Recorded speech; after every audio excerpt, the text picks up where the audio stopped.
Alors, lorsque nous parlons d'une maison, qu'est-ce que c'est d'abord une maison? Quelle est la représentation d'une maison spirituellement? Déjà, il faut comprendre que lorsqu'on parle d'une maison spirituellement, c'est d'abord votre vie. Votre vie peut être aussi une maison. 1 Corinthiens chapitre 3 verset 16, la Bible dit que nous sommes une maison. Nous sommes l'habitation de Dieu et que Dieu habite en nous. Une maison spirituellement, c'est un lieu de sécurité. C'est un lieu où tu te sens bien. Il n'y a pas un endroit où tu peux te sentir mieux comme dans ta maison. Il y a des photos que tu ne peux pas exposer, que tu fais dans ta chambre. Ici, à l'église, tu auras du mal à enlever tes vêtements. Pourquoi? Parce que ce n'est pas un endroit qui te sécurise. Mais si tu es chez toi à la maison, tu peux enlever le vêtement. Tu peux même rester nu. Parce que tu te sens en sécurité. Parce que tu te dis que je suis chez moi. Et je me sens en sécurité.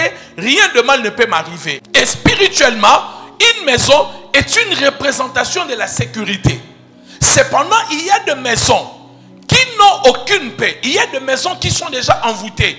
Il y a des maisons qui nécessitent la délivrance. Et regardez par exemple dans Luc chapitre 19. Quand Jésus entre dans la maison de Zachée, il dit, le salut est entré aujourd'hui dans cette maison. Ça prouve que avant, il y avait des objets qui ne permettaient pas à ce que le salut entre dans cette maison.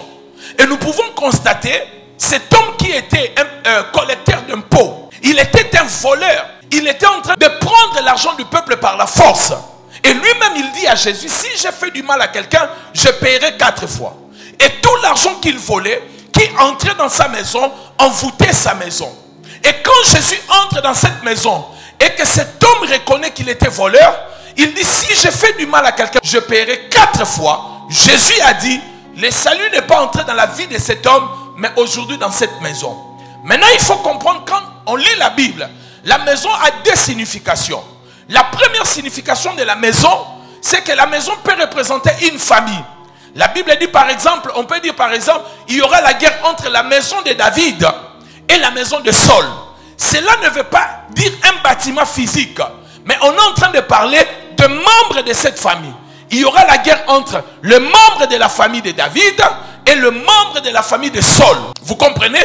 Donc, à un niveau, la maison est une représentation familiale.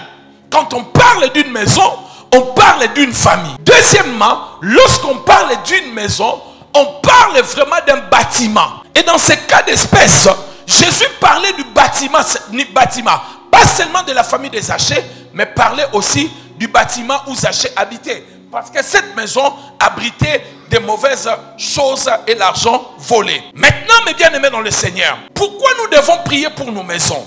Pourquoi la maison, la spiritualité de la maison, elle est importante? Parce que toute maison a la capacité de conserver, mes amis, des énergies. Les forces maléfiques comme les forces positives. Les énergies négatives, les énergies positives peuvent entrer dans une maison. Pas seulement les énergies, mais aussi, mes bien-aimés dans le Seigneur, la maison peut garder aussi l'atmosphère. La maison peut garder aussi la saleté, la chaleur. C'est pour cela, chaque matin, un parent avisé, qu'est-ce qu'il fait? Il ouvre les fenêtres de la maison. Il ouvre les portes de la maison. Pourquoi on le fait? Du point de vue médical ou scientifique, c'est prouvé.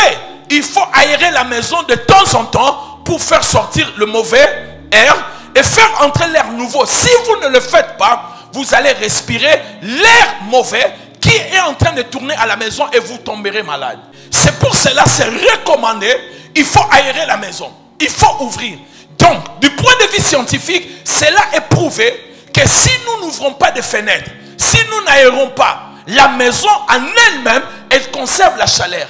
Elle conserve une mauvaise atmosphère. Elle conserve des résidus, des mauvaises choses à la maison. C'est pour cela, des fois, on doit balayer, on doit aérer pour faire sortir de mauvaises énergies. Quelqu'un me dit amen bien.